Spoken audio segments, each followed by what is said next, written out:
नमस्कार। The dramatic art and design association की तरफ से मैं गोविंद सिंह यादव आप सभी का स्वागत करता हूं।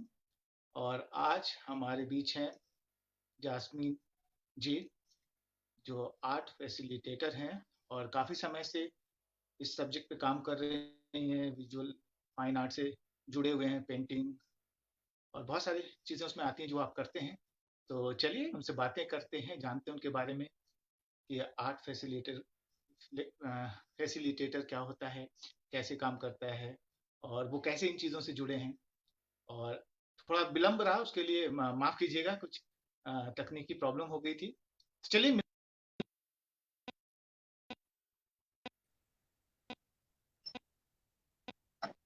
नमस्कार गोविंद जी।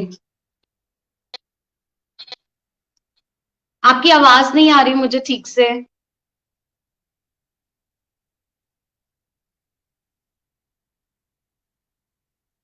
अब आवाज आ रही मेरी? आवाज आ रही मेरी? अब आ रही है। अब आ रही है। ठीक है, तो चलिए शुरू करते हैं। आज थोड़ा लेट हुआ, उसके लिए सॉरी कि कुछ टेक्निकल दिक्कतें हो गई थी। तो आप बताइए कि आप कैसे आर्ट से जुड़े, किस तरह से आर्ट में आए? क्या आपके घर में कोई आर्ट से पहले से जुड़ा रहा है, उसको देख के आप प्रभावित हुई, या किस तरह से आप आर्ट से जुड़े? गोविंद जी, पहले गोविंद तो जी, पहले एक तो बार फिर से नमस्कार। नमस्कार जी। और आर्ट से और कैसे आर्ट से जुड़ी? कैसे जुड़ी? मेरी मेरी मम्मी जो मम्मी जो बहुत अच्छा आर्ट करती है, अच्छा शुरू से आर्ट ही करती है शुरू उनकी से ही। आर्ट जी। टीचर बनी थी। आर्ट बन लेकिन लेकिन बहुत फैमिली में पहले क्या होता था कि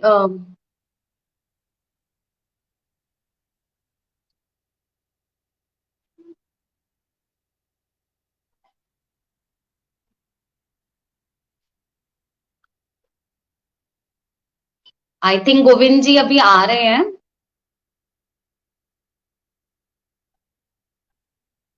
अ,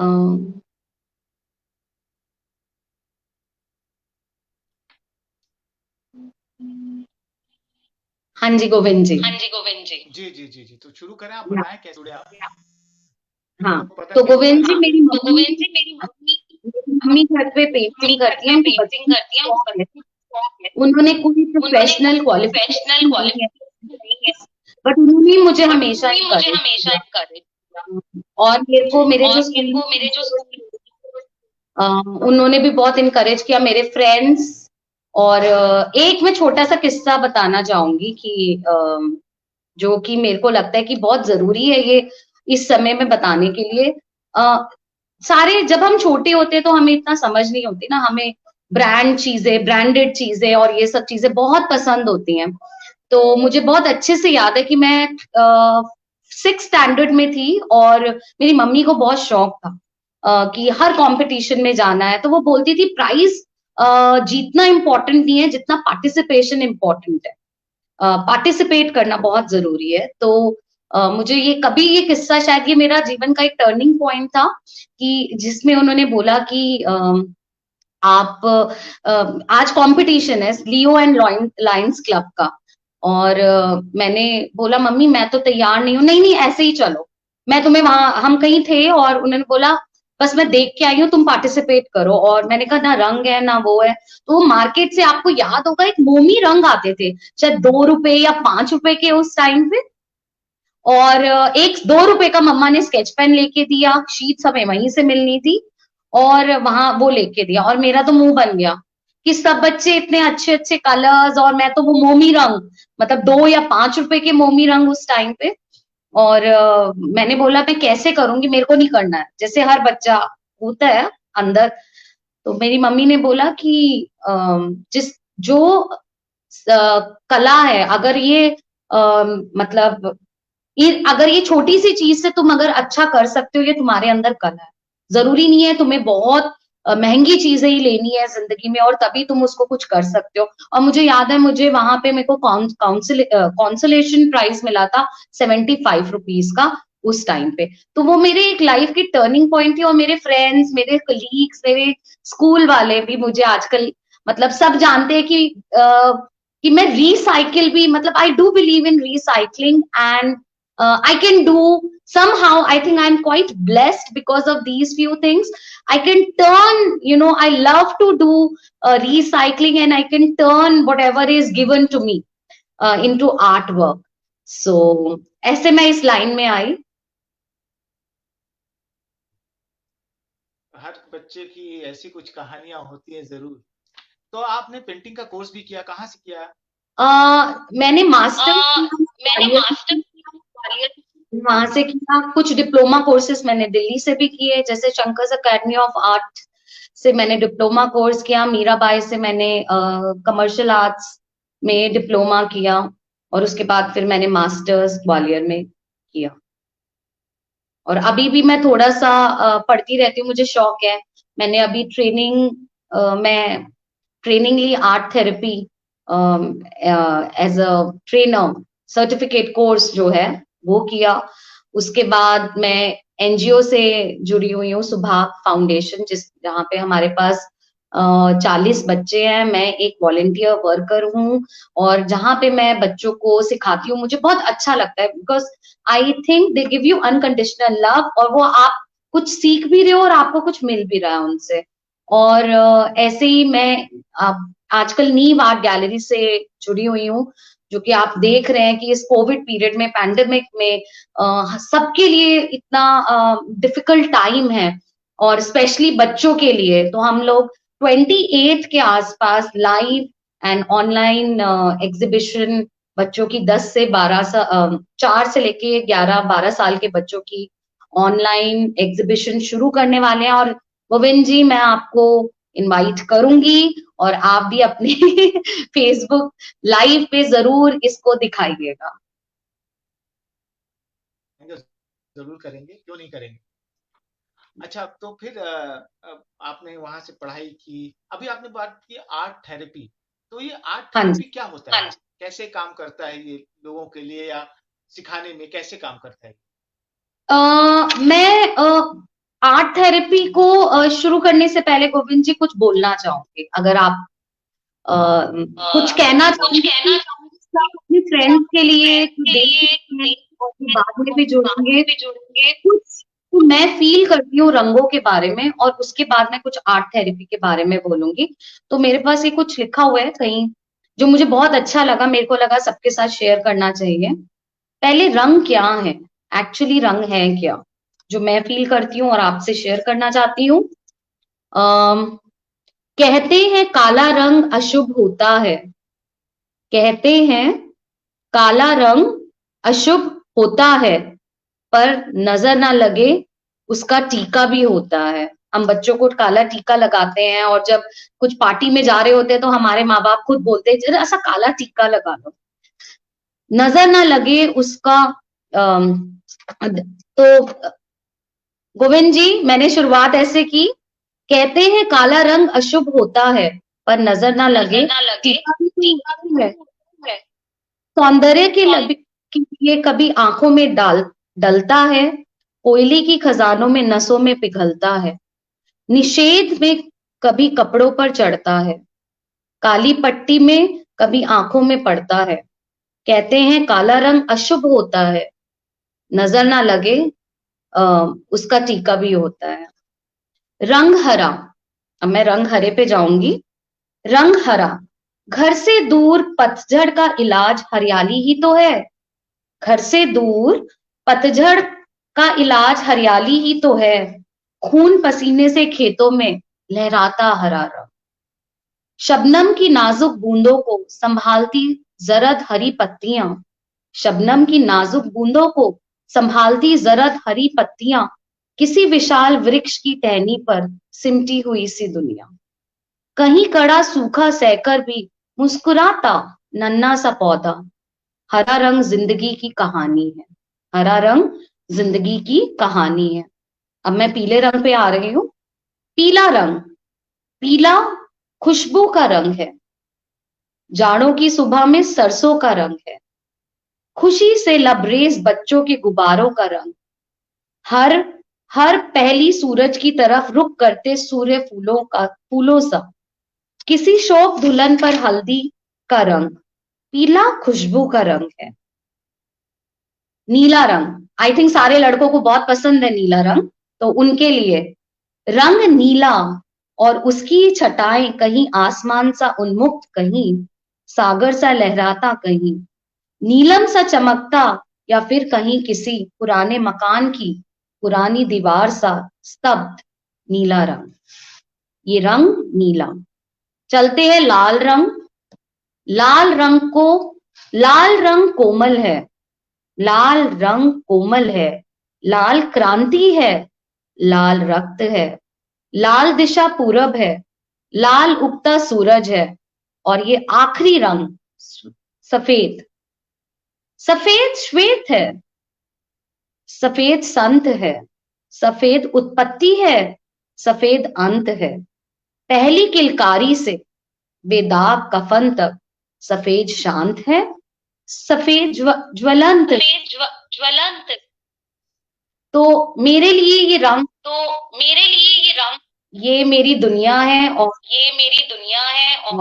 ये रंगों की फील नहीं बहुत बढ़िया आपने अच्छा रंगों को जोड़ा है कि जिंदगी रंगों पर निर्भर है। जिंदगी, पूरी जिंदगी रंगों के साथ ही चलती है, या रंगों के बगैर जिंदगी नहीं है, चाहे वो कहीं पे भी। जी, अब मैं आपने इसी के बारे में पूछा था, मैं थोड़ा सा ब्रीफ में बताऊंगी कि बेसिकली हम लोग समझते हैं कि आर्ट थेरेपी से हम कोई ग्रेट आर्टिस्ट बन सकते हैं। बहुत लोग ऐसे हमें से पूछते हैं कि व्हाट एग्जैक्टली इट इज, लोगों को नहीं पता। So basically art therapy is about finding meaning and connection in your life basically। जैसे हमें हर एक रंग जोड़ता है, तो थेरेपी इज अ, जैसे हम डॉक्टर के पास जाते हैं, कोई इलाज कराते हैं, ये कोई इलाज नहीं है, ये हमारे पास है जिसको हमें अपनी जिंदगी में खुद ढूंढना है। कुछ ऐसा आर्ट थेरेपी आपकी मेंटल हेल्थ, आप देख रहे हो आजकल इतना हम लोग जैसे कि शायद मैं आपसे थोड़े दिन पहले बात ही कर रही थी कि मेरा गला खराब है और मुझे ऐसे लग रहा है कहीं मुझे कोरोना तो नहीं हो गया। तो जो जो आजकल ये स्ट्रेस का कारण बना हुआ है, तो मुझे ऐसे लगता है म्यूजिक, आर्ट, ये एक आपका ड्रामा, ये एक थेरेपीज ही है। तो आर्ट थेरेपी से हम लोग कई ऐसी एक्टिविटीज होती है, सिंपल एक्टिविटीज होती हैं, जैसे कि मैं एक इसका उदाहरण देके बताना चाहूंगी आपको कि आप बहुत स्ट्रेस में हो, जैसे आज टेक्निकल थोड़ा सा इश्यूज के कारण मुझे भी लग रहा था कि अरे पता नहीं आज इंटरव्यू होगा कि नहीं, इतने लोगों को हम बोल चुके हैं या नहीं, कभी होता है, दैट्स ओके। सो फिर भी काम रहना। तो मैंने क्या किया, अभी थोड़ा सा म्यूजिक चलाया थोड़ी देर पहले, क्योंकि बहुत मेरे फ्रेंड्स के मैसेजेस आ रहे थे कब शुरू होगा, क्या होगा। तो म्यूजिक चलाया और थोड़ा सा मैं पेंसिल से ऐसे ही स्केचिंग करने लग गई। तो that was a relaxing, so that's a therapy. Art with something you are just getting, you know, एक आपको पीस मिल रही है, एक आपको शांति मिल रही है। सो ये छोटा सा ही है, और ये आपको बहुत चीजों से जिंदगी में आगे बढ़ने का, जैसे हम आजकल देख ही रहे हैं सब अकेले ही हैं, हाँ, और आपको बहुत ही एक अच्छा माध्यम है, it's a very good medium for everyone. और इसमें आपको कोई आर्टिस्ट बनने की जरूरत नहीं है। आप सोचिए कि मुझे नहीं आता, पेंट नहीं आता, पेंसिल से नहीं आता, बस आपने पेंट उठाना है, न्यूज़पेपर्स लेने हैं, आपको कटिंग करनी अच्छी लगती है, कोलाज बनाना अच्छा लगता है, आप ऐसे बहुत सारी ऐसी एक्टिविटीज है जिसके थ्रू हम अपने मेंटल स्ट्रेस को, हम अपने आप को रिलैक्स कर सकते हैं। तो आर्ट थेरेपी बेसिकली बहुत लेमैन लैंग्वेज में ये है। तो आपकी इस बात से कहानी मुझे याद आ गई। मैंने कहीं सुना था कि कोई बीमार रहता है और उसको एक आस रहती है कि वो उस पेड़ की डाली से वो पत्ता जब गिर जाएगा तो वो मर जाएगा। तो बहुत आंधी आती है, तूफान आता है, वो पत्ता एक्चुअली गिर भी जाता है। कोई उसका दोस्त होता है जो जाके वहाँ पेंटिंग कर देता है पत्ती की। तो उसको लगता है कि इतनी आंधी तूफान है और ये पत्ती नहीं टूटी, तो वो जिंदा रहता है, कहते हैं उसकी आस बन जाती है। तो उसको पत्ती पे वो आस रहती है, वो पेंटिंग उसे बचा लेती है, जबकि पत्ती बहुत तो गिर बड़ी। चुकी होती है, लेकिन वो पेंटिंग बचा लेती है उसे। तो आपकी बातों से मुझे याद आया कि आर्ट क्या काम करती है, किसी की जिंदगी का रुख बदल देती है। तो ये तो है, ये बहुत इम्पोर्टेंट बात है और जरूरी बात है। हाँ, तो अच्छा, दूसरा क्वेश्चन ये कि जैसे बहुत लोगों को, या मैं कहूँ कि बहुत समय तक मैंने भी इसको खोजा कि आर्ट फैसिलिटेटर होता क्या है, क्या काम करता है? क्योंकि आप तो उसका काम करते हैं, तो जरूर उसके बारे में बताएं कि क्या होता है, कैसे काम करता है। हाँ, आर्ट फैसिलिटेटर, फैसिलिटेटर का मतलब ही है कि हम लोग फैसिलिटेट कर रहे हैं। जैसे मैं तो ज्यादा बच्चों के साथ ज्यादा काम करती हूँ और मुझे अच्छा लगता है कि बच्चों के साथ रहना, उनके साथ कुछ नया, कुछ उनके साथ जुड़ के, तो उनको ऑर्गेनाइज करके, टीम वर्क करके, हम उनको कैसे इनकरेज करके, हम कैसे उनको आगे ले जा सकते हैं। बेसिकली फैसिलिटेटर का यही काम है। हम लोग कोच हैं, हम मेंटोर हैं, हम टीचर हैं, हम सीख भी रहे हैं और सिखा भी रहे हैं। तो बेसिकली आर्ट फैसिलिटेटर यही है। लोगों की मदद करके उनको आगे बढ़ाना। तो आपको ऐसा बिल्कुल। नहीं लगता कि जो आगे बढ़ा रहा है उसकी भी तो ख्वाहिश होती होगी कि वो अपने आप को भी आगे ले जाए, अपने आप को भी उस दिशा में रखे और आगे काम करे? तो आपके मन में कभी ये नहीं आता कि मतलब मैं कहीं पीछे छूट जाती हूँ ऐसे काम करने में, मेरा आर्ट कहीं पीछे रह जाता है क्योंकि लोगों को प्रमोशन में ज्यादा टाइम जाता है, ज्यादा वक्त जाता है? अ, बहुत बहुत लोग मेरे से ये क्वेश्चन पूछते हैं गोविंद जी, और कई बार मेरे को लगता है क्या जवाब दूं, क्या दूं, सबको समझ आएगा कि नहीं। एक्चुअली इस लाइन में आने का, सब लोग जैसे सभी डॉक्टर्स या सभी इंजीनियर ही बन जाए तो हम कहाँ जाएंगे। बट मैं इसका बहुत ही एक सिंपल वे में आपको आंसर देना चाहूंगी कि मैं I am an artist, no doubt at all. And मैं अपनी आर्ट रोज जीती हूँ बच्चों के through. I live my life through kids. जो उनका रिस्पॉन्स है, मतलब मेरे को लगता है मैंने शायद लाखों बच्चे चले गए, उसमें से एक बच्चा भी मेरा आगे आ जाता है, याद रखता है, तो वो मेरे लिए एक बहुत ही बड़ी अचीवमेंट है। और ऐसे बहुत सारे बच्चे हैं। और अगर इसको कमर्शियल एंगल में देखें, जो कि जाए आप देखें कि मुझे, पहले तो मैं ये बोलूंगी कि मैं अ, इस लाइन में इसलिए हूं क्योंकि मैं कोई अपने को प्राइस टैग नहीं करना चाहती, पहली चीज। क्योंकि ये इंपॉर्टेंट है। मैं ये नहीं कह रही कि मेरे को पैसा नहीं चाहिए, बट मैं बंध के प्राइस टैग में नहीं, मैं समहाउ, जैसे कैटलिस्ट का काम होता है कि हम कुछ इनकरेज करें किसी को, तो मुझे बहुत अच्छा लगता है कि कोई मैं मेरे थ्रू अगर कोई जाए। और मुझे बच्चों के साथ बहुत ही अच्छा लगता है। मैं बड़ों के साथ भी काम करती हूँ, ऐसा नहीं है कि सिर्फ बच्चों के साथ ही है।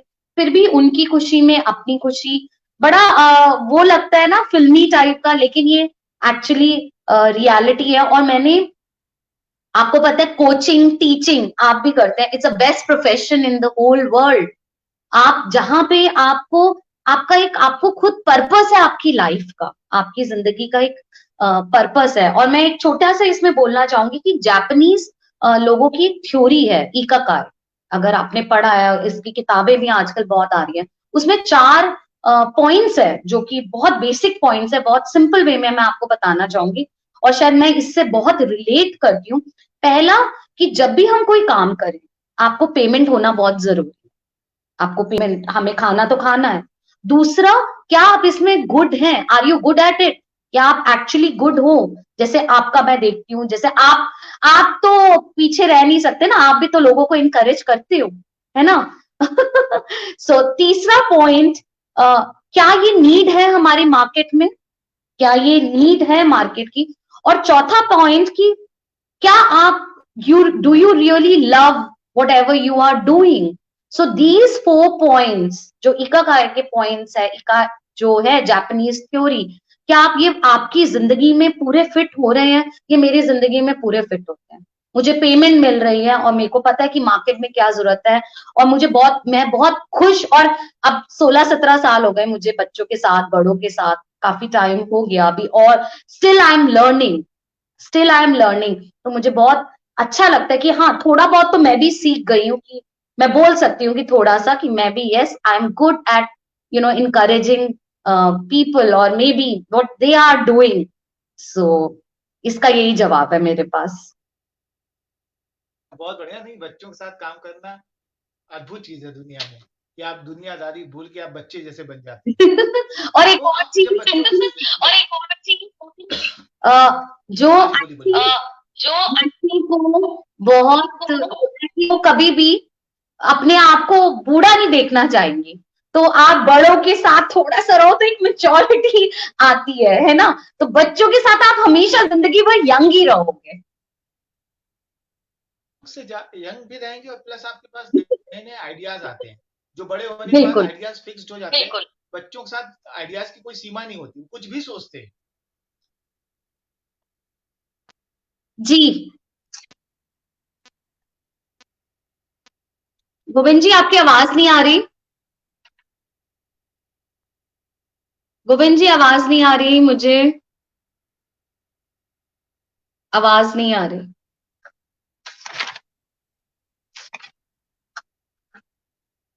तो जब तक गोविंद जी आ रहे हैं, और थोड़ा सा मैं अपने एनजीओ के बारे में भी आ गए गोविंद जी। सो ये हाँ जी, बिल्कुल टेक्निकल बोलिए। इश्यूज है।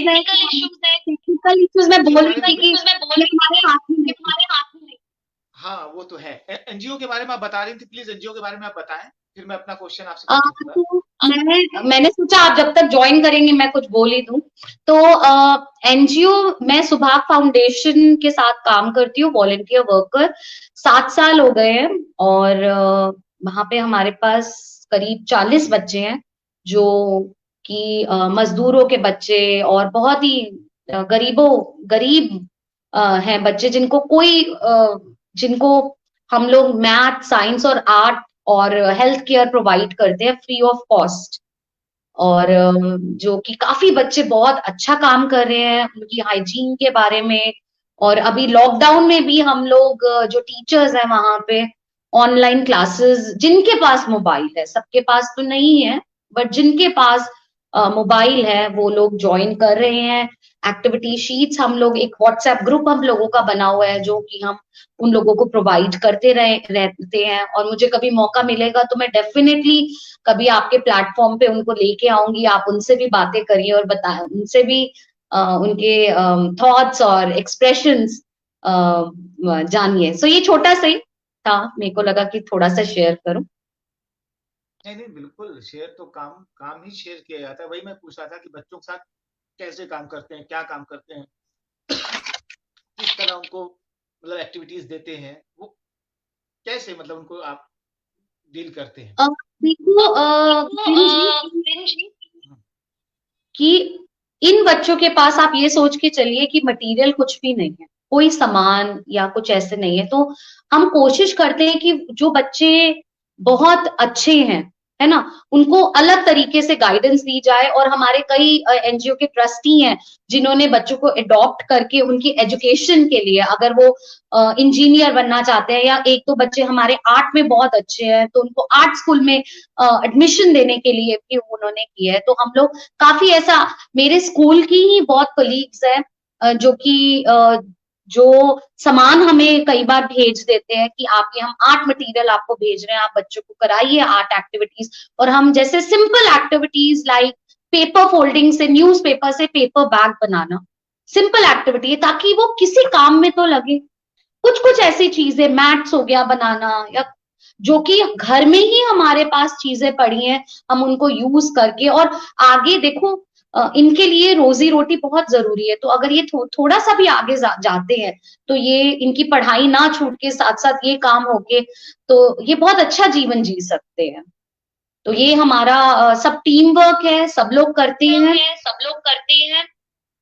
मतलब डिफरेंट मटेरियल के साथ जो घर पे होते हैं, जो यूज नहीं होते, उनको यूज करके जी कैसे उसको क्रिएटिविटी के साथ जोड़ के एक शेप और आकार दिया जा सकता है, बिल्कुल कि हर बच्चा अपने दिमाग की क्रिएटिविटी को आगे बढ़ा सके। बिल्कुल वो बहुत जरूरी है।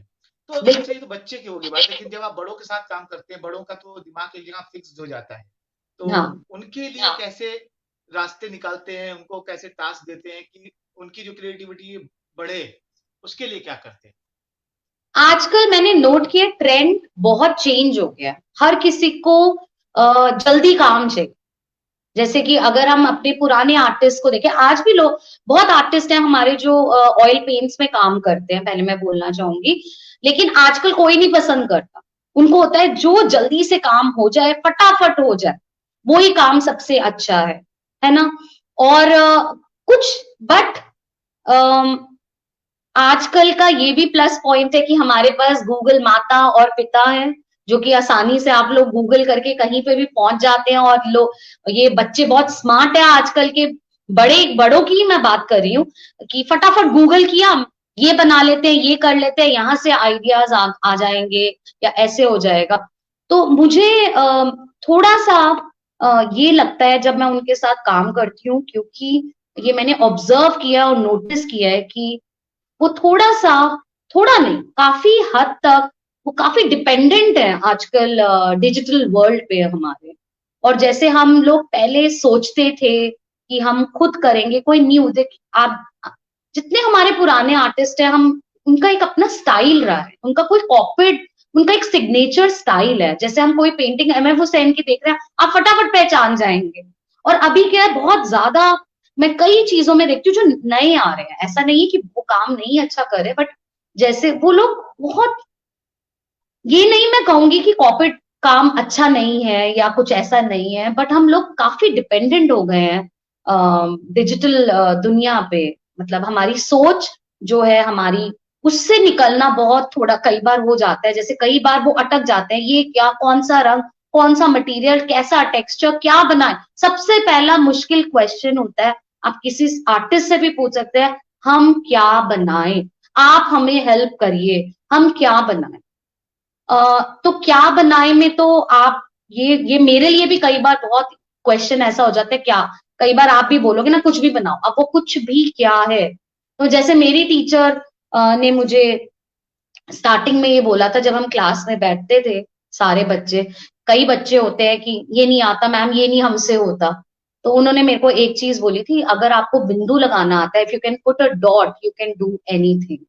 सो अब आप समझ सकते हैं, ये सब बच्चों, सब बड़ों के लिए और हमारे लिए भी है। और मैं इसके साथ कुछ जोड़ूंगी भी, कि अगर आप डॉट लगा सकते हो, लाइन लगा सकते हो, आप दुनिया में कुछ भी कार्य कर सकते हो। अपनी आर्ट को गुड और बैड आपने जज नहीं करना। There is nothing called good and bad, stop being judgemental.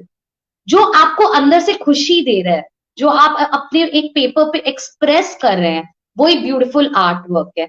मैं आपको यहाँ पे अपनी मम्मी की एक छोटा सा, शायद मैं बहुत इंस्पायर हूँ उनसे, मैं ये जोड़ना चाहूंगी। She is 67 years old and my father passed away last year only, so she alone at home. My brother is in, he is also a teacher but not here in Europe.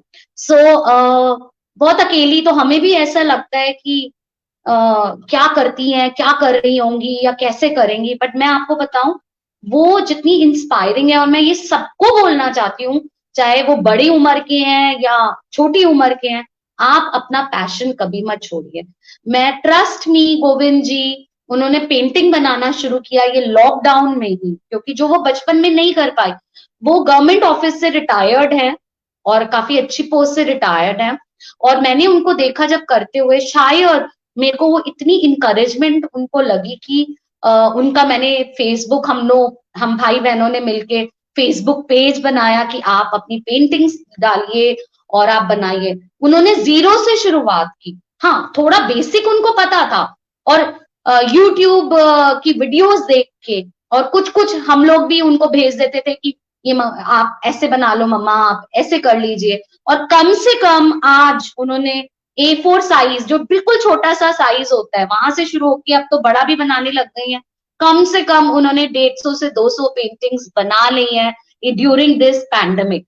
और अभी एक online collage making competition हुआ था, जिसमें कि उनको एक commendable award भी मिला है, जो कि उन, मेरे लिए क्या, उनके लिए भी बहुत ही, मेरे को लगता है एक प्राउड फीलिंग है कि जिंदगी का कोई एक ऐसा, कोई उम्र जैसे आप लोग, जैसे हम बोलते हैं, कोई ऐसी उम्र नहीं है कि हमारी उम्र ठहर गई है। We need to be positive, we need to move ahead. So और आप कुछ करना चाहोगे तो बहुत लाइफ में आगे कर सकते हो। So she is a big time inspiration for me. और मैं ये फ्रेंड्स को बोलना चाहूंगी, प्लीज अपना पैशन निकालिए।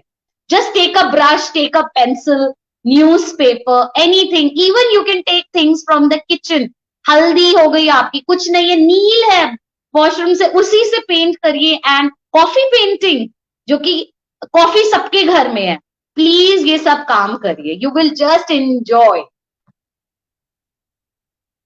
बिल्कुल बिल्कुल, वो तो है। कॉफी नहीं, फ्लावर्स होते हैं, उनसे जो कलर्स बनते थे, अब तो लोग बहुत कम यूज करते हैं फ्लावर कलर्स को। अच्छा, आपकी बातों से एक बात जो मेरे जहन में आई कि जब मैं भी कभी बालबन गया था तो पेंटिंग करने ही गया था, तो वो दिक्कत होती थी कि मतलब क्या बनाए, कैसे बनाए, बिना देखे कैसे करें। तो शायद वो मुझे समझ में नहीं आया, तो मैंने खुद ही पेंटिंग छोड़ दी कि मतलब इतना क्रिएटिव हो पाना बड़ा मुश्किल था कि मतलब वो कहते थे बिना देखे बनाओ, बिना देखे कैसे बनाए। तो ऐसे बच्चों के साथ क्या करें, कैसे करें कि वो इंस्पायर हो और अच्छा मतलब लगे रहें, पेंटिंग में काम करते रहें। कि ज्यादातर बच्चे छोड़ देते हैं क्योंकि उनको समझ भी नहीं आता। आपने बिल्कुल सही बोला। और दूसरा एक बात कि अगर हम मीडिया की बात करें, नेट की बात करें या गूगल वर्ड की बात करें, तो वो परसेप्शन है कि या हम उसको कैसे लेते हैं। आज ये भी हो गया हमारे साथ कि हम दुनिया को देख सकते हैं। नहीं तो पहले बड़ा मुश्किल होता था कि अमेरिका में क्या काम हो रहा है या लंदन में क्या काम हो रहा है, बड़ा मुश्किल होता था। तो हम उसको कैसे यूटिलाइज करते हैं वो बहुत जरूरी है, क्योंकि यूटिलाइजेशन नहीं होता, हम सिर्फ देख के छोड़ देते हैं। ये भी कहीं है, मतलब ये सारी चीजें हैं, क्योंकि ज्यादातर लोग ये कहते हैं कि मतलब गूगल आने से लोगों ने पढ़ाई छोड़ दी, कम चीजें करते हैं, लेकिन उसका फायदा भी उठाया जा सकता है, उसको दूसरे एंगल से भी देखा जा सकता है, निर्भर करता है। तो वो भी एक चीज है। लेकिन मैं चाहूंगा कि वैसे बच्चे जो छोड़ देते हैं, ड्राइंग से जुड़ते नहीं, क्रिएटिव होते नहीं, क्योंकि शायद वही काम आपका है एज अ आर्ट फैसिलिटेटर होना, कि मतलब उनको कैसे उसमें रखा जाए लगातार। तो एक गुड फैसिलिटेटर के क्या गुण होते हैं, क्या क्वालिटीज होती है, कैसे वो बच्चों को और इन्वॉल्व कर सकता है? आपने बिल्कुल ठीक किया, ये निर्भर करता है कि हम लोग गूगल को कैसे, या इंटरनेट को। अभी मैं थोड़े दिन पहले बच्चों को वैन गो के बारे में बता रही, आपने नाम सुना होगा वैन गो, जिसका जिनका मतलब मैं तो बहुत ही, he is one of my favourite artist. So मेरे को उनकी स्टारी नाइट, सनफ्लावर्स एंड बहुत सारी ऐसी पेंटिंग्स है जो पर्सनली लेवल पे बहुत बहुत पसंद है। बट उनका सैड थोड़ा सा जो मुझे लाइफ में ये रहा कि उनकी डेथ के बाद उनको रिकॉग्निशन मिली। uh, वो बट उस सब चीज को छोड़ के मैं इस पॉइंट पे आपके आना चाह रही थी कि जब मैं बच्चों को, और जब हम वैन गो के बारे में बात कर रहे थे, उनका आर्ट स्टाइल के बारे में बात कर रहे थे, टेक्निक के बारे में बात कर रहे थे, पहले तो वो बहुत खुश थे एंड बहुत ही अच्छे डच पेंटर थे वो, कोई ऐसी बात नहीं। And he laid the foundation for modern art also. So doing that point of time 1853, और उस जब वो पैदा हुए और उस टाइम पे उन्होंने ये काम 1900 में ये काम किया, और कोई देखने वाला नहीं था, कोई जानने वाला नहीं था, और हमने भी इतना कुछ खास सिर्फ फोटोग्राफ बुक में उनकी देखी। लेकिन ये गूगल, ये डिजिटल वर्ल्ड, ये टेक्नोलॉजी जिसको मैं बोलूंगी, कि मैं बच्चों को वहां के म्यूजियम तक लेके गई। पेरिस में उनका बहुत ही सुंदर वैन गो का म्यूजियम है, जो कि स्टारी नाइट्स पे बेस्ड है। और वो लाइट्स के थ्रू, और बहुत ऐसी लाइट टेक्निक्स एंड लाइट्स के थ्रू वो पूरा आप म्यूजियम को विजिट कर सकते हो, फील कर सकते हो, आपको लाइव लगेगा ऐसे कि आप एक्चुअली आप वो जी रहे हो, वहां थे। तो ये बहुत अच्छी चीज है पहले तो इसका। और दूसरा चीज, जैसे कि आपने बोला है बिल्कुल ठीक, ये निर्भर करता है कि आप कैसे उसे यूटिलाइज करते हो, हर चीज के बेनिफिट और देखो बून एंड दोनों चीजें होती हैं, आपको किसी का नुकसान भी है, डिसएडवांटेज भी है और एडवांटेज भी है। पहले तो ये क्लियर कर दिया, ये बिल्कुल नहीं है, क्योंकि हम खुद कई बार गूगल करते हैं, हमें खुद नहीं कई बार पता होता, हम पढ़ते हैं फटाफट, ये हमारे हैंड में है, मोबाइल इज लाइक बस क्लिक किया, मतलब नहीं पता, फटाफट पता चल गया। सो थैंक्स टू टेक्नोलॉजी, मेरा ये बिल्कुल मतलब नहीं था। And second thing, but we should take it in a positive way, जहां हमें हार्म ना हो, नुकसान ना हो, इसका फायदा हो। लेकिन हमें जो भगवान ने दिया है, जो हमारे सबसे ऊपर टॉप पे है, वो बहुत जरूरी है। अब रही बच्चों को फैसिलिटेट करने की, इनकरेज करने की बात, कि हम बच्चों को कैसे करते हैं, या पहले तो गोविंद जी, हर एक बच्चा, जैसे पांचों उंगलियां बराबर नहीं होती, हर एक बच्चा बहुत बहुत डिफरेंट है। हाँ, आप कोई बच्चा इंग्लिश में अच्छा होगा तो कोई डांस में, कोई म्यूजिक में, कोई ड्रामा में, कोई आर्ट में, आप किसी को फोर्स नहीं कर सकते। बट मैंने ये देखा है कि प्राइमरी ईयर्स तक, जब आप छोटे, आप क्लास 5th 6th तक आप जब बच्चों को देखते हैं, तो ये मेरी ऑब्जर्वेशन है इतने सालों की, कि सब बच्चे आर्ट करना चाहते हैं। उनके लिए आर्ट कोई ऐसा नहीं है कि आर्ट में बहुत अच्छा, उनके लिए कलर्स वर्ल्ड, और उनको मेसी काम करना, रंगों के साथ खेलना, पानी के साथ खेलना, जैसे होली बहुत पसंद है बच्चों को, यही कारण है, रंग है उसमें। हाँ, तो ऐसे ही बच्चों को मेसी काम करना बहुत। बट जहां हम उनको एक रिस्ट्रिक्शन दे देते हैं कि आपने ये बनाना है, जंगल का सीन बनाना है, गुलाब बनाना है, ट्री बनाना है, तो कहीं ना कहीं हम उनकी सोच को लिमिटेड कर देते हैं उस शीट तक के लिए। ये शायद बड़ों के लिए भी है। अब इसका मैं बहुत 2-3 एग्जाम्पल्स देके आपको समझा सकती हूँ। पहले तो बहुत ही छोटे बच्चे को अगर मैं बोलती हूँ कि आप ड्रॉ अ रोज फ्लावर, जैसे एक सिंपल सा, उस बच्चे ने देखा ही नहीं, उसने अगर कोई फूल भी बनाया है, पीला रंग, हरा रंग, I think we should appreciate that. First thing, जिस बच्चे ने कुछ देखा ही नहीं, उसको क्या पता गुलाब क्या और क्या। आप किसी को ट्री बनाने के लिए बोलते हैं, चाहे बड़ा है, हाँ, वो ब्लू रंग भर देता है, और मैं बोलती हूँ कि ब्लू नहीं, वो तो हरा ही होना चाहिए। You can't just stop, you should not be saying, maybe he has something in his mind which, let him express, maybe let's talk to that person, that child। जैसे जब मैं बहुत शुरू में, आज से 16-17 साल पहले जब मैंने स्कूल ज्वाइन किया, तो जैसे हर मैं, एक एक्सपीरियंस होता है, तो मेरे को एक सब्स्टिट्यूट पीरियड मिला छोटी क्लास में, और वहां पे मैंने, मदर्स डे था आसपास, तो मैंने बच्चों को बोला, सब अपना, मम्मी और me and my mother, you are going to draw. So सब छोटे छोटे बच्चे बना रहे हैं, कोई मम्मा के साथ कुकिंग करते हुए दिखा रहा है, कोई माँ के साथ घूमने जा रहा है, पिकनिक पे जा रहा है, कोई हेल्प करा रहा है। तो एक बहुत छोटी सी बच्ची मेरे पास आई और उसने मेरे को दिखाया कि एक bird, mama bird is feeding a baby bird. I think that thing change, there are, आपकी जिंदगी में ऐसे बहुत सारे पॉइंट्स आते हैं, एक ऐसे टर्न्स आते हैं कि आप एक्चुअली, आप लोगों की, हम लोगों की सोच बदल जाती है। सो कई मेरी जिंदगी में ऐसे, बहुत मैं लकी रही हूँ शायद, कि बहुत पॉजिटिव लोगों से जुड़ी। और दूसरा, टर्निंग पॉइंट्स मेरी लाइफ में बहुत बहुत अच्छे आए, जैसे कि ये एक बच्ची जब आई, तो मेरी सोच बदल गई कि why should we have to restrict, why do we have to just tell them कि यही थोड़ा सा beyond, out of the box जिसे हम आजकल बोलते हैं, ये सोच रखना बहुत जरूरी है। तो जब हम बच्चों को काम देते हैं, कई बार हमें टॉपिक देना भी जरूरी होता है, देखने के लिए कि उनकी इमेजिनेशन क्या है, क्या क्रिएटिविटी है, वो क्या एक्सप्रेस कर रहे हैं। जैसे गार्डन ही है, अब हर बच्चा गार्डन अपने हिसाब से बनाएगा। गार्डन में अगर आपने सिर्फ पेड़ दिखा दिए या झूले हैं, ठीक है, कई बच्चे, किसी ने दिखा दिया, कोई घूम रहा है, कोई खेल रहा है, कोई बात कर रहा है, तो ये उसकी इमेजिनेशन है। बट या, हमें उनसे बात करना बहुत जरूरी है, उनकी विचार जाने, आप सीधा नो या गंदा नहीं बोल सकते। ये हम लोगों की, मैंने नोट किया, बहुत आदत होती है, ये ठीक नहीं है, इसमें ये ऐड करो, पहले पूछ तो लो। ये शायद बड़ों के साथ भी है ना, आपने कुछ नई चीज शुरुआत की, और जैसे हम खाना बना रहे हैं, जैसे कोई चीज मुझे नहीं आती और मैं बना रही हूँ, मैं बड़ी खुशी खुशी खिला रही हूँ, तो आई थिंक इनकरेजमेंट के लिए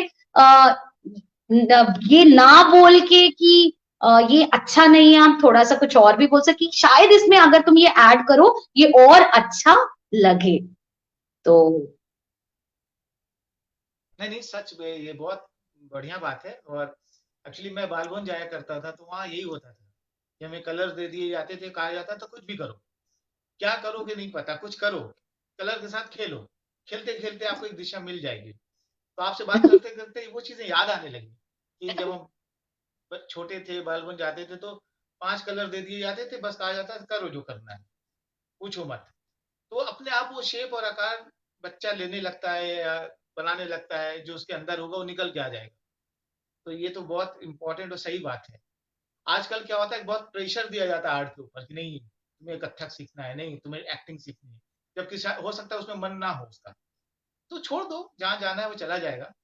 अच्छा, आपको मतलब सबसे ज्यादा किस इंडियन पेंटर ने प्रभावित किया और क्यों किया? क्या आपके काम में वो दिखाई पड़ते हैं? मतलब आप किसको ज्यादा फॉलो करते हो? मेरे को इंडियन आर्टिस्ट बहुत पसंद है। फ्रॉम राजा रवि वर्मा जी, मतलब वहां जो उन्होंने रियलिस्टिक पोर्ट्रेट स्टार्ट की, और हमारे एम एफ हुसैन और सतीश गुजराल और अमृता शेरगिल हमारी, मेरे को बहुत बहुत इंस्पायर किया है इन लोगों ने। बट मेरे काम में ही नहीं दिखता, क्योंकि मैं ज्यादा वाटर कलर्स, एक्रिलिक कलर्स में काम करती हूँ, और आजकल मैं थोड़ा सा अम, जिसको आप बोलते हैं एब्स्ट्रैक्ट मॉडर्न में ज्यादा काम करती हूँ। बट मेरे को लगता नहीं है, मैं इंस्पायर्ड जरूर हूँ इन लोगों से, बट मेरे को नहीं लगता कि मेरे काम में इनकी कोई ऐसी झलक है। लेकिन मैं, आपने इंडियन आर्टिस्ट का बोला है, बट मैं एक बहुत ही जो कि इंडियन नहीं है, जो कि फीमेल आर्टिस्ट है, जिनसे मैं एक्चुअली जेन्युइनली उनकी लाइफ से बहुत ज्यादा इंस्पायर हूँ बीइंग अ फीमेल, वो है फरीदा खालू।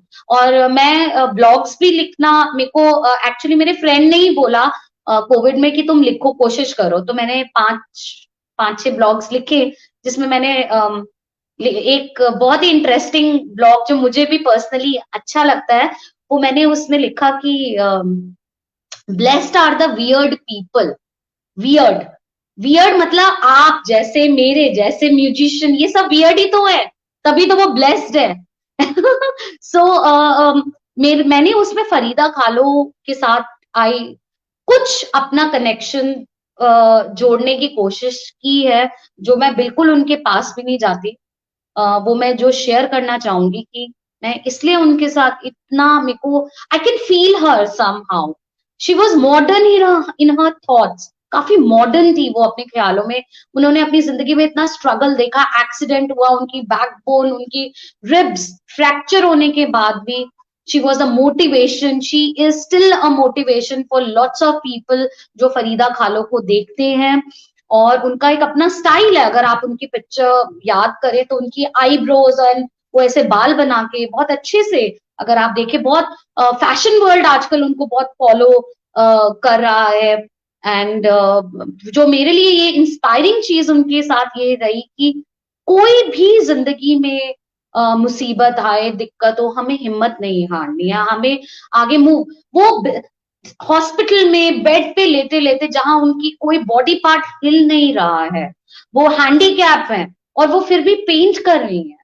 And she painted portrait, she painted so many beautiful paintings, अगर आप उनकी देखो तो ये वो मेरे लिए बहुत बहुत बहुत ही इंस्पायरिंग रही है। और मैं जब भी मुझे लगता है, मैं जब भी कुछ होता है, मैं उनके बारे में एक दो लाइंस पढ़ती हूँ, तो मुझे फिर से इंस्पिरेशन मिलती है कि नहीं, कि अगर हमारे को भगवान ने हाथ पैर सब दिए हैं, और अगर हम फिर भी जिंदगी में उदास रहें या रोते रहें, और मेरे को नहीं लगता कि हम अपनी जिंदगी के साथ कुछ ठीक कर रहे हैं। और हम तो वैसे ही रंगों के बीच में रहते हैं, तो बिल्कुल बिल्कुल सही बात है। अच्छा, एक एक बात हमेशा मुझे कंफ्यूज करती है कि मतलब जब हम आर्ट गैलरी में जाते हैं पेंटिंग देखने, मॉडर्न आर्ट, तो किस तरह से चीजों पेंटिंग देखें? क्योंकि वो बड़ा टफ सा होता है कि कैसे देखें, क्योंकि कुछ चीजें हम समझ में नहीं आती कि आप पेंटिंग देख रहे हैं, समझ में नहीं आता, आप देखते चले जाते हैं।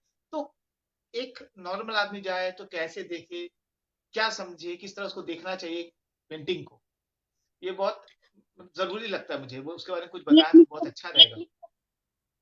एक मेरे को बहुत इस पे जोक भी याद आ रहा है, और एक अभी थोड़ा टाइम पहले जो कि एक्चुअली रियलिटी में हुआ, वो भी बहुत याद आ रहा है। तो पहले तो मैं जोक से शुरू करना चाहूंगी, अगर गोविंद जी में आई। जरूर जरूर, जी जरूर। ओके, बट सबने सुना है थोड़ा, अ, शायद थोड़ा सा है। तो एक सरदार जी पेंटिंग्स देखने एग्जीबिशन में जाते हैं, तो वो जाते हैं और काफी देर तक खड़े रहते हैं, पेंटिंग को देखते रहते हैं। तो पेंटिंग में क्या है कि एक लेडी है और पेड़ है, पत्ते हैं, सब हो रहा है। बहुत ही सुंदर सी खूबसूरत सी लेडी है और उन्होंने फ्लोई सी ड्रेस पहनी हुई है, बहुत ही अच्छे से।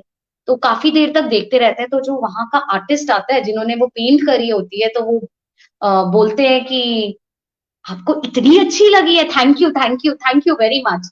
तो वो बोलते हैं हाँ लगी तो है भाई, लगी है मैनू ते बहुत ही चंगी लगी है पेंटिंग। तो कहते हैं, वो आर्टिस्ट बोलते हैं बहुत ही प्यार से, आप खरीदना चाहेंगे? कह रहे नहीं नहीं मैं नहीं खरीद रहा हाली। मैं बोला सरदार जी आप बड़ी देर से खड़े हुए हैं, सब लोग चले गए, गैलरी बंद होने का टाइम हो गया। कह रहे नहीं नहीं मैं तो वेट कर रहे हैं कदों पतझड़ आए थे ओदी जो है चुन्नी जरा उड़े।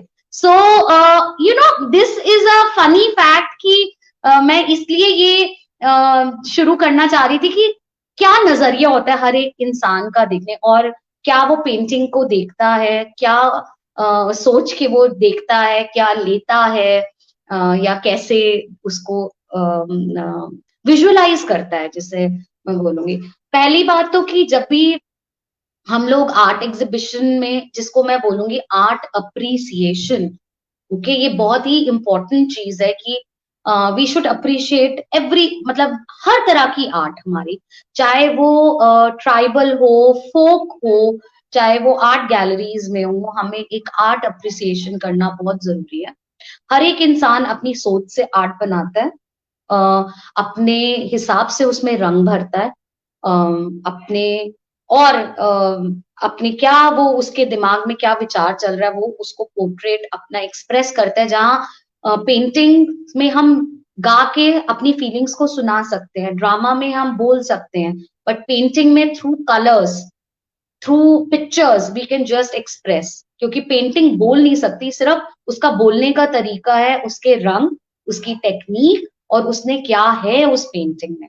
तो गोविंद जी, एक पेंटिंग में अगर फूल फूल है तो आप उस फूल को अलग तरीके से देखेंगे। हो सकता है वो फूल मेरे बेडरूम के लिए मुझे चाहिए हो, मुझे उसकी जरूरत है, मुझे वो फ्रेशनेस की जरूरत है, या मुझे वो लिविंग रूम में चाहिए कि वो वेलकम करे मेरे गेस्ट को। तो ये एक हर एक इंसान की एक अपनी सोच है, और मैं इस चीज के लिए बोलूंगी हर एक इंसान का अपना पर्सपेक्टिव है। हो सकता है ये मेरी सोच है, हो सकता है आप कोई और ढंग से सोचे, और हो सकता है दूसरा आर्टिस्ट अपने और नजरिए से सोचे। आपने कहाँ पे पेंटिंग्स देखनी है, कैसी आपको चाहिए, ये एक्चुअली पर्सनली आप पे ही, मैं फोर्स नहीं, ये इसमें भी वही चीज है, मैं आपको बोल नहीं सकती कि आपको नीला रंग पसंद है तो यही वाली पेंटिंग, मैं तो यही वाली पेंटिंग। इस बात से मैं बिल्कुल सहमत हूँ कि हर आदमी का अपना परसेप्शन है, अपना तरीका देखने का। लेकिन जिसको एक ये भी होता है ना कि मतलब आप इस तरह से देखें या इस तरह से, मतलब अब जैसे मैं एग्जीबिशन में गया, अब मुझे तरीका ही नहीं पसंद, मैं जाके खड़ा रहूंगा, कुछ भी सोच लूंगा, कुछ भी बोल दूंगा। तो मतलब एक बेसिक चीज होती है ना कि मतलब आप चीजों को आने दें या अपने अंदर जाने दें। आप एक पेंटिंग को कम से कम 10 मिनट दें या 5 मिनट दें, देखें, है ना? वो मतलब कि आप जब टाइम देंगे तब वो शायद अपने आप वो बात करने लगे। बिल्कुल जो होता है बिल्कुल, हम बिल्कुल सरसरी निगाह से देख के क्रॉस हो जाते हैं, क्रॉस हो जाते हैं, सब लोग क्रॉस होते रहते हैं, है ना? कि मतलब उसमें एक चीज तो कुछ होती नहीं। मतलब किसी को कलर पसंद आएगा, किसी को लाइंस पसंद आएगी, किसी को डॉट पसंद आएगा, लेकिन कुछ ना कुछ होगा। वो हर आदमी का अपना एक्सपीरियंस होगा। लेकिन मुझे लगता है कि थोड़ा टाइम दें हर पेंटिंग्स के लिए। बिल्कुल आपने ठीक बोला, बिल्कुल आपने ठीक बोला। हम टाइम को कंस्ट्रेन नहीं करते कि आप कह रहे हो 5 मिनट 10 मिनट, बट बिल्कुल आपने ठीक बोला कि हमें पेंटिंग्स को एटलीस्ट ध्यान से तो देखना चाहिए कि उस कलाकार ने, उस आर्टिस्ट ने बनाया क्या, क्या टेक्निक। और आजकल आप नोट करेंगे हर एक पेंटिंग के नीचे एक थीम, एक टॉपिक, उसके मटेरियल के बारे में आप पढ़ सकते हैं, थोड़ा सा पढ़ के, और आप थोड़ा सा रिसर्च करना चाहते हैं आर्टिस्ट के बारे में। आजकल बहुत यंग आर्टिस्ट आ रहे हैं, बहुत ऐसे आर्टिस्ट हैं जो कि बहुत ही अच्छा काम कर रहे हैं। तो उसमें आप पढ़ सकते हैं, थोड़ा सा ध्यान दे सकते हैं। और फिर भी मैं एक दोबारा से ये बोलना चाहूंगी कि सोच आप ही की है, पसंद आप ही की है, बट हाँ टाइम देना बहुत जरूरी है। आप सिर्फ ये नहीं कह सकते अरे ये क्या है, ये तो एक बिंदु है, ये तो कुछ नहीं है। तो बिल्कुल आपने सही बोला, मैं सहमत हूं कि टाइम देना पेंटिंग्स को बहुत जरूरी है। और फिर आपने अगर वो पेंटिंग को खरीदना है या अपने घर लाना है तो आप आपको क्या चीज अट्रैक्ट करी है, आप बात कर सकते हैं। आजकल तो आर्टिस्ट डायरेक्टली बात करते हैं, आप directly you can just speak to them and ask them question. उनके अपने क्यूरेटर्स हैं, उनके असिस्टेंट्स हैं, आप बात कर सकते हैं। वहां आर्ट गैलरी में क्यूरेटर होते हैं, आप उनसे बात कर सकते हैं, समझ सकते हैं अगर आपको इतनी कंफ्यूजन हो रही है। और मेरे को लगता है हर एक आर्टिस्ट अपने हिसाब से मेहनत करता है और बहुत ही बढ़िया काम करता है। और एक चीज मैं थोड़ा सा इसमें बोलना चाहूंगी कि प्लीज हमारे फोक आर्टिस्ट को प्लीज उनको भी इनकरेज करिए, बहुत अच्छा काम करते हैं। मधुबनी, गोंड, आपकी वर्ली, इनको भी इनकरेज करिए। इसी पेंटिंग से प्रश्न मेरे जहन में आया कि पेंटिंग कैसे इमोशन को एक्सप्रेस करता है, कि उससे कैसे इमोशंस निकलते हैं। किस तरह से आप जब पेंट करते हो तो किस तरह से उसमें इमोशन भरते हो आप, या क्योंकि आप जो इमोशन देते हो वही उसमें से निकलता है, तो कैसे वो काम करता है? मैं एक कोट के साथ शुरू करूंगी। इमोशंस पहले मैं वो बोलूंगी। The earth, earth, EARTH, the earth with art without art is just a, यानी कहने का मतलब है अर्थ शब्द जो हमारी दुनिया, इंग्लिश में अर्थ वर्ड EARTH, अगर मैं उसमें से आर्ट निकाल दूं तो मेरे पास सिर्फ रह जाता है। और इंग्लिश में का मतलब है, मतलब कुछ भी नहीं है। तो मैं इस कोट के साथ ऐसे रिलेट करना चाहूंगी कि अगर पेंटिंग में इमोशंस नहीं है, आपको खुद ही वो फीलिंग नहीं आएंगी। हर एक आर्टिस्ट अपने कलर्स के थ्रू, अगर आप किसी भी आर्टिस्ट की आप अगर पेंटिंग्स उठा लेते हैं, जिनको हम बहुत ले लैंग्वेज में, कई बार लेमैन लैंग्वेज में बोलते हैं ये तो डल पे कलर है, आपने सुना होगा, ये तो बिल्कुल डल कलर की है, ये तो डल है, ये बहुत ब्राइट है। मतलब बहुत सिंपल लैंग्वेज जो कि हर किसी को, डल और ब्राइट का मतलब सबको पता है। तो इमोशंस हर किसी को अपने जैसे हम अपनी जिंदगी में ही देख लेते हैं, हर किसी का, किसी को हल्के रंग पसंद होते हैं, किसी को डार्क कलर्स पहनना पसंद होते हैं। तो कलर्स के थ्रू हम और एक्सप्रेशंस के थ्रू जो भी हम पेंटिंग बना रहे हैं तो उससे काफी इमोशंस निकलते हैं। ऐसा नहीं है कि इमोशंस पता नहीं चलते, अगर आप एक्चुअली उसको फील करने लगो तो वो आपको लगेगा पेंटिंग भी आपसे बात कर रही है। और कई बार आर्टिस्ट के शायद मुझे लगता है मूड पे भी होता है कि जैसे कई बार मुझे होता है I am little low, feeling low, तो कई बार होता है कि वो आर्ट वर्क में वो कलर स्कीम वैसी हो जाती है। और कभी मैं बहुत खुश हूं तो vibrant colours, reds and yellows बहुत ज्यादा भी यूज हो जाते हैं। सो जैसे कि हम, मैं पिकासो का इसमें बहुत अच्छा एग्जांपल दे सकती हूँ। पिकासो का आपका ब्लू पीरियड थे, पिंक पीरियड थे, जो कि उनका एक अपना एक स्टाइल था, रियलिस्टिक से वो एब्स्ट्रैक्ट में आए। तो एक उनकी इमोशंस थी कि रियल ड्राइंग करते हुए, देखिए बहुत ही अच्छा, आपने बहुत अच्छा याद दिला दिया कि पिकासो भी मेरे बहुत ही मतलब बहुत सारे ही, मतलब बहुत अच्छे आर्टिस्ट रहे हैं। तो पिकासो का एक ये था कि रियल से एब्स्ट्रैक्ट में आना। ज्यादातर हम क्या करते हैं आजकल, एब्स्ट्रैक्ट शुरू करते हैं और फिर रियल ड्राइंग पे बनाना आते हैं। तो आप भी जब कोशिश करते होंगे, आपने जैसे मुझे बोला कि बाल भवन में जब मैं था तो बनते ही नहीं थे, क्या बनाए क्या बनाए। तो इमेजिन कि पिकासो ने तो शुरू रियल से किया और टेढ़ा मेढ़ा एब्स्ट्रैक्ट पे आए, जो कि एक अपने में ही मॉडर्न चीज है। तो उनका जो ब्लू पीरियड था, पिंक पीरियड था उनका, अगर आप पढ़े उनके बारे में तो ये पूरी पेंटिंग्स में आपको इमोशंस और एक्सप्रेशन ही दिखेंगे।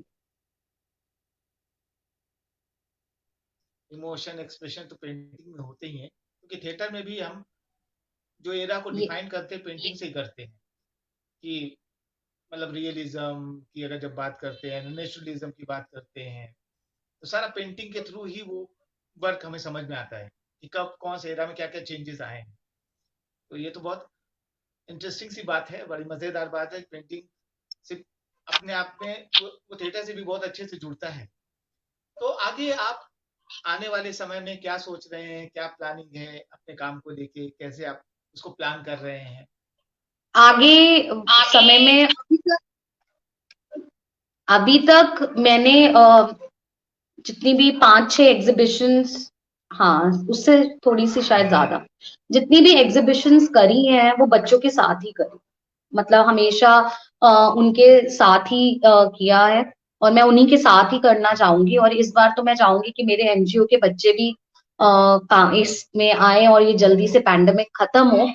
और दूसरा यही है कि मैं डेफिनेटली बच्चों के साथ, मेरे को क्योंकि शुरू से बच्चे क्या बड़े क्या कॉलेज स्टूडेंट्स क्या, मेरे को उन्हीं के साथ मजा आता है, और मेरे को मिल के साथ में जाने में, उनके साथ जाने में, और मैं कुछ ऐसा करना चाहूंगी कि जिसमें कि मतलब जो मुझे सोसाइटी से मिला, I can give back to the society, I would love to do that kind of work. Maybe I would like, हमने अभी 2 साल पहले स्कूल की बिल्डिंग वॉल्स पेंट करी थी बच्चों के साथ मिलके, जिसमें कि एक ऐसे वो पेंटिंग नहीं थी खाली, जिसमें हम लोगों को मैसेज भी दे रहे थे कि ईट राइट, एक तो खाना ठीक से खाइए और खाना वेस्ट मत करिए।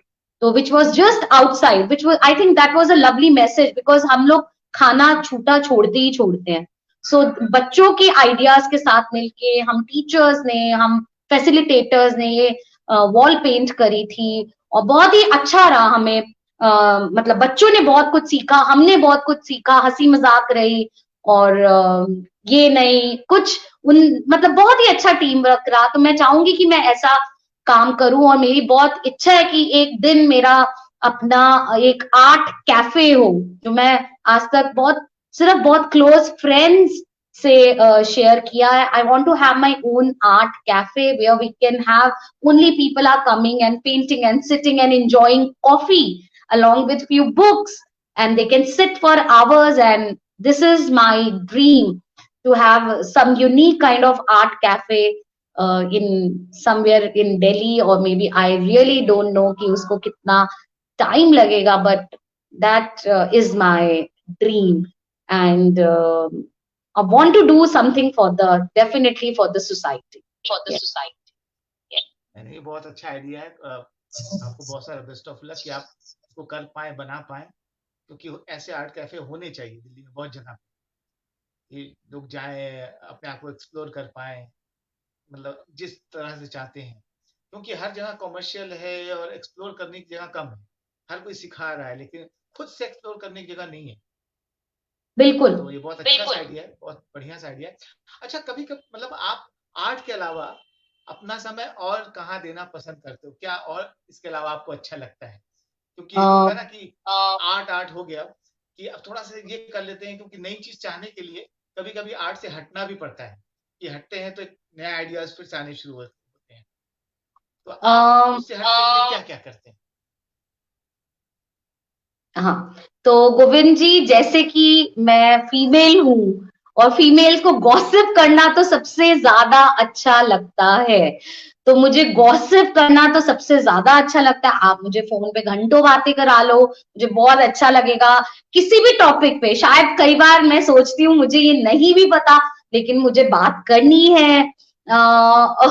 जोक्स अपार्ट, मैं डांस करती हूँ। मैंने साइकिलिंग आफ्टर 15-20 years, आई जो मेरी एक हेजिटेशन थी, एक डर था, I have a road phobia actually, तो मैंने साइकिलिंग शुरू करी है, और मैंने डांस स्टार्ट करा है, और जैसे कि मैंने आपको बताया कि मैंने ब्लॉग्स लिखना शुरू किए हैं, और अभी तो यही है। और आगे क्या होता है, म्यूजिक मुझे बहुत पसंद है, और मेरी एक दिल की ख्वाहिश है कि मैं कॉलेज टाइम में और स्कूल टाइम में थिएटर करती थी, और मैं वापस एक बार स्टेज पे एक्चुअली जाना चाहूंगी, and I want to live, and I think those who know, those who are on the stage, they know कि what it is exactly to feel like to be on the stage। तो मैं एक बार back stage जाके green room में फटाफट तैयार होना चाहूंगी, स्टेज पे आके कुछ लाइंस बोल रही हूँ तो पीछे से प्रॉम्प्ट कोई करे, वो करना चाहूंगी। और बैक स्टेज में स्टेज डिजाइन करना वापस चाहती हूँ, जो मैं कॉलेज में एक्चुअली करती थी, और मुझे मौका मिले। और मैं कुछ, मुझे फोक डांसेस पसंद है, जैसे हरियाणा के, जो राजस्थान के, जो स्कूल टाइम में हमने सीखा है, वो मैं बच्चों को जरूर सिखाना चाहूंगी। जो मुझे आता है, जितना, मैं परफेक्ट नहीं हूँ बट जितना आता है वो मैं जरूर सिखाना चाहूंगी। बट मेरी ख्वाहिश है कि मैंने स्टेज पे एक बार जरूर जरूर जाना है। नहीं नहीं, जरूर आप स्टेज पे जरूर आए, जरूर काम करें। और थिएटर तो हर आर्ट को जोड़ने का ही काम करता है, वो चाहे पेंटिंग हो, चाहे म्यूजिक हो, चाहे डांस हो। इसीलिए जो मैंने शुरू किया उसमें कोई बंधन नहीं है कि सिर्फ थिएटर के लोग आएंगे। उसमें पेंटर्स भी आते हैं, उसमें टेक्निकल लोग भी आते हैं, उसमें म्यूजिशियंस भी आते हैं, उसमें सिंगर भी आते हैं। तो मुझे बड़ा मजा आता है कि हर तरह के लोगों के साथ बात करना, क्योंकि थिएटर कहता है कि जब सारे लोग इकट्ठा होंगे तभी जाके थिएटर हो पाएगा। तो हर आर्ट मतलब जो भी चीज़ हम सीखते हैं कहीं ना कहीं वो काम आती है और हमें आगे ले जाती है। तो आज आपके साथ सच में बहुत मजा आया, बहुत सारी बातें हुई, है ना। और लोगों को भी बहुत मजा आया होगा, एंजॉय किया होगा लोगों ने, है ना, कि बच्चों के साथ कैसे काम होता है, किस तरह काम किया जाता है, पेंटिंग की क्या इम्पोर्टेंस है। तो आपका बहुत बहुत धन्यवाद जासमीन जी। गोविंद जी, और एंड एंड जी, मैं एंड करना चाहूंगी। हाँ बिल्कुल बिल्कुल आप करें। कुछ दो लाइनें हैं जो मैं सिर्फ दो लाइनें जो अ, एक ही बात सीखती हूं मैं रंगों से, एक ही बात सीखती हूं मैं रंगों से, गर निखरना है तो रंगों को समेटना जरूरी है। So thank you so much. Thank it you. Was और आपने बहुत अच्छी बताया कि प्लेजर।